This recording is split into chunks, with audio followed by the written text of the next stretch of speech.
নমস্কার বন্ধুরা, আমি সোমাশ্রীজ ব্লগে তোমাদেরকে আবারও জানাই স্বাগত। দেখো, সেদিনকে আমি চলে গেছিলাম পাকুড়িয়া নামে একটি জায়গাতে, যেটা কোনা হাই রোডে। তা এই হলো পাকুড়িয়া সালাসার ধাম। এটা হনুমানজির বিশাল একটা মন্দির। তা এই মন্দিরটি নতুন হয়েছে, দেখো কত সুন্দর, দেখেছো মন্দিরটা? এই মন্দিরেই গেছিলাম। তা এই প্রবেশপথ মন্দিরের। তা এইখান দিয়ে পার্টিশন করা রয়েছে, মানে প্রবেশ করার রাস্তা আলাদা আর বাইরে বেরিয়ে আসার রাস্তা আলাদা, মানে কোনো ধাক্কাধাক্কি ভিড় যাতে না হয় সেই জন্যই পার্টিশনটা করা। এমনকি সিঁড়িতেও পার্টিশন করা রয়েছে, যাতে ভিড় বা ধাক্কাধাক্কি এটা না হয়। তাই এই যে সিঁড়ি দিয়ে আমরা উঠে যাব উপরে। তা মন্দিরটা এত সুন্দর কারুকার্য করা যে সিঁড়িগুলোতে অবধি ছোটো ছোটো ছোটো ছোটো কাজ করা। তা যাই হোক, এই যে এইখানে দাঁড়িয়ে সবাই ছবি টবি তুলছে, কারণ এই জায়গাটায় মানে ছবি তোলা বা ভিডিও করা অ্যালাও আছে। কিন্তু ভিতরে যেখানে ঠাকুর রয়েছে সেইখানে কোনো ভিডিও করা বা ছবি তোলা কোনো অ্যালাও নেই। ওখানে রীতিমতো গার্ড রয়েছে যারা বাধা দিচ্ছে যে না, ছবি তুলতে পারবে না।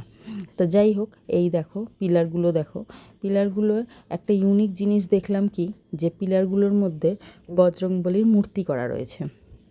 তাই এই জিনিসটা বেশ আমার ভালো লাগলো, যে বজরংবলীর মূর্তি দিয়ে পিলারগুলো ডিজাইন করা খুব সুন্দর লাগছিল। আর প্রত্যেকটা কাজ নিখুঁত কাজ, কোনো কাজের কোনো তুলনা নেই, খুব সুন্দর মন্দিরটা।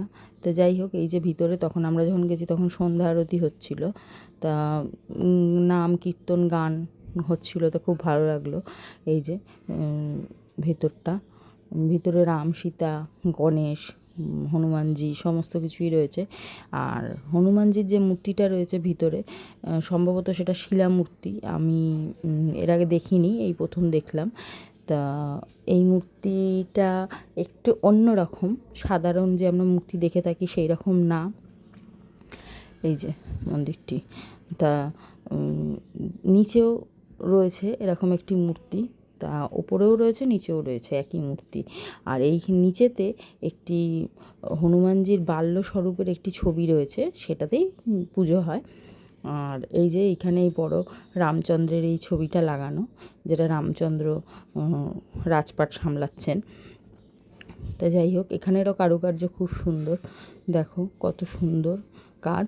আর এইখানে যেহেতু ভিড়টা কম ছিল এবং কোনো গার্ড ছিল না, তাই এইখানের ভিডিওটা তবু নিতে পেরেছি।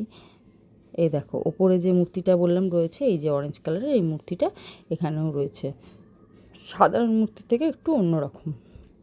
তো যাই হোক, যারা যাবে মনে করছো তারা বালি হল্টে বাসে করে এইখানে আসতে পারো। বাসে বলবে যে পাকুড়িয়া হনুমানজির মন্দির যাব, তাহলেই হবে, তোমাদের একদম মন্দিরের সামনেই নামাবে। তো যাই হোক, এই যে আমরা বেরিয়ে পড়েছি বাড়ির উদ্দেশ্যে। তা তোমাদের আমার ভিডিও কেমন লাগছে জানিও, সাবস্ক্রাইব করো, লাইক করো, ভালো লাগলে পাশে থেকো। আজকের মতন এইটুকুই, আসছি, টাটা।